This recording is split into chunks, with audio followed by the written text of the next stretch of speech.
Name ist Dr. Annika Waldhauser und ich bin die Neue im Praxisklinik am Rosengarten-Team. Ich habe zuvor in einer Klinik für Lipödem-Chirurgie gearbeitet und das habe ich jetzt so 1,5, 2 Jahre gemacht.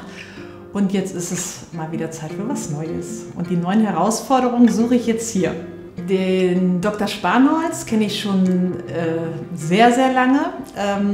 Wir haben uns kennengelernt in Meerheim bei der Facharztausbildung und haben da sehr viel erlebt, sehr viel lustige Sachen, aber auch sehr viele schwierige und anstrengende Sachen. Das hat uns zusammengeschweißt und also der Dr. Spanholz und ich wollten eigentlich schon immer mal was zusammen machen und jetzt hat es endlich geklappt. Jetzt bin ich hier bei ihm in der Klinik.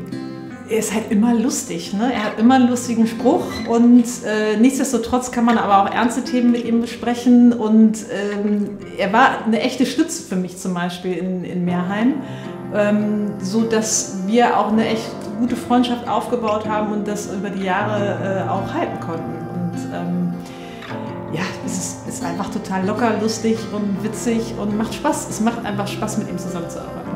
Was ist mir wichtig? Spaß an der Arbeit zu haben, ohne Restriktionen, die von der Klinikleitung kommen, was man halt im Krankenhaus hat, mit 24-Stunden-Diensten, mit du musst das machen, du musst den aufnehmen, Fälle produzieren und also einfach diese Freiheit zu haben, das zu machen, was einem Spaß macht und nicht das, was die Klinik anfordert. Das finde ich super und also ich glaube, ich bin mit Leib und Seele Ärztin, ich bin mit Leib und Seele Chirurgin und ja, das kann ich hier, glaube ich, ganz gut ausleben. Das Besondere an der plastischen Chirurgie ist die Möglichkeit, kreativ zu arbeiten, finde ich. Also wirklich was zu modellieren, zu verändern, Leuten auch oder Patientinnen und Patienten zu helfen, die in irgendeiner Form mit irgendetwas nicht zufrieden sind und dann die Möglichkeit haben, das zu ändern. Und das Besondere war auch, den Patienten ein neues Leben zu schenken. Ja? Also diese schweren Beine, die wirklich wie Wassersäcke oder wie Wasserkästen an einem hängen, zu entfernen, ja? Und einfach ein leichteres Leben zu ermöglichen. Ein schmerzfreies, leichteres Leben zu ermöglichen. Das hat mir unheimlich viel gegeben, muss ich sagen. Und ja, die Dankbarkeit der Patientin war halt auch enorm.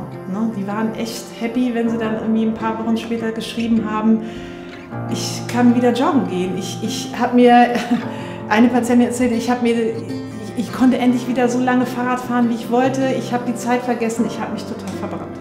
Und das ist, gut, das Verbrennen war jetzt nicht so super, aber überhaupt das zu ermöglichen, dass sie wieder ihrer Leidenschaft nachgehen können, was sie halt vorher nicht mehr konnten.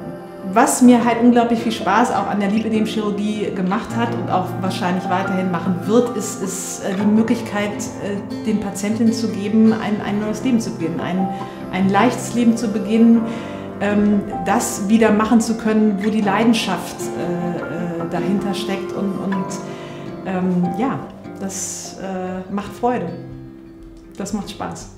Zum Ausgleich zu Hause habe ich 2 kleine Kinder.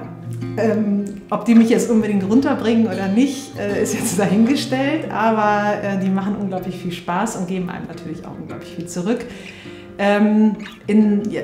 Ansonsten versuche ich auch immer wieder Sporteinheiten einzulegen mit Yoga, mit Joggen. Mein Mann hat mir jetzt zu Weihnachten ein Gravelbike geschenkt und da sind wir jetzt gerade dabei, uns die Freiräume zu gestalten, auch mal zusammen Rennradfahren zu gehen.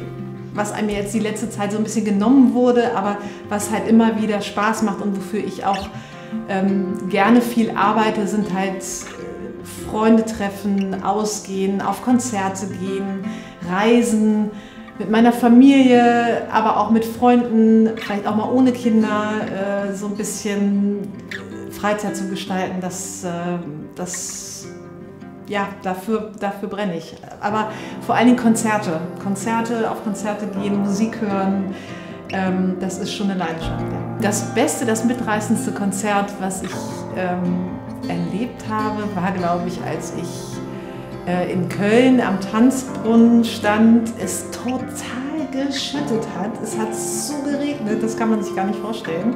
Es hat aus Eimern gegossen und dadurch sind halt viele Leute schon weggegangen und somit war der Weg zur Bühne für meine Freundin und mich frei und wir standen dann wie die Groupies vor der Band und haben die angefeuert. Das war, glaube ich, so ziemlich das lustigste Konzerterlebnis, was ich hatte. Die Liebe zur Musik ist sicherlich etwas, was den Dr. Spanholz und mich verbindet, wobei ich glaube, dass er noch ein bisschen andere Musik hört. Also da sind auch große Überschneidungen, aber ich glaube, ich bin noch so ein bisschen mehr im moderneren Genre zu Hause und er ist, glaube ich, eher so bei den älteren Kollegen, musikalischen Kollegen zu Hause. Ich würde nicht sagen, dass der Dr. Spanholz ein harmonischer Typ ist, ganz und gar nicht, aber er hört eher so die Pop-Klassiker und die Rock-Klassiker.